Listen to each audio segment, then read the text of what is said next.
Let me ask you a question. When you've listened to other people speak in group settings or just one-on-one, have you noticed how the least skilled people in a subject can sometimes be the most confident?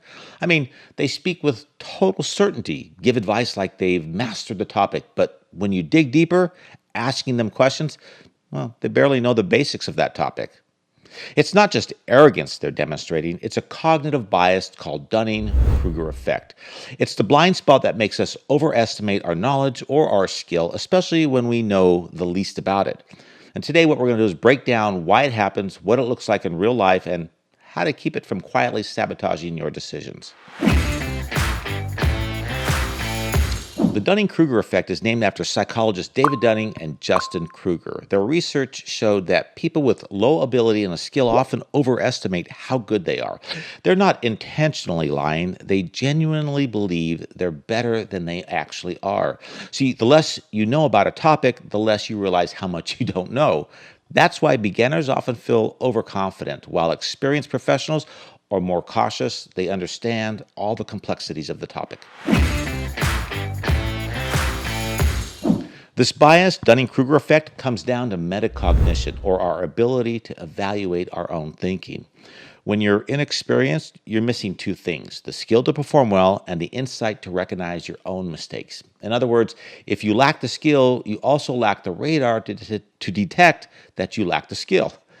And this isn't really just about uninformed people being loud. You see, highly intelligent people can fall into this trap as well, especially when they're new to a field. At the start, you know just enough to be dangerous, but not enough to see the limits of your own knowledge. And I've had plenty of bosses pretend they knew everything about marketing by using catchphrases, but when I drilled down and questioned them, well, they didn't know as much as they thought. Okay, so you see the Dunning-Kruger effect everywhere. I mean, it's maybe the self-titled social media expert with no case studies to show you, or the new hire who thinks they can run the company better than the CEO. The politician confidently explaining complex science without any training in it at all. Or the uncle who thinks they are the expert in politics because they listen to too much media and the unsubstantiated opinions of other so-called experts around them. But here's the twist. Admitting you don't know isn't weakness. People who truly understand a subject respect its complexity, and they value the limits of their own knowledge. So, how do you keep from sliding into Mount Stupid territory yourself? Well, a few tools help keep confidence and competence in balance. First, there's the fresh eyes test. Ask someone with more experience to critique your reasoning.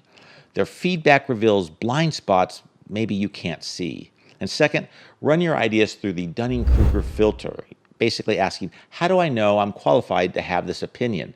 If their answer is feelings over facts, it's a sign to dig deeper. Third, name it to tame it. Just recognizing the bias reduces its power. You see, awareness makes overconfidence harder to sustain. And finally, value intellectual humility over surface confidence. Saying I don't know builds credibility, not weakness.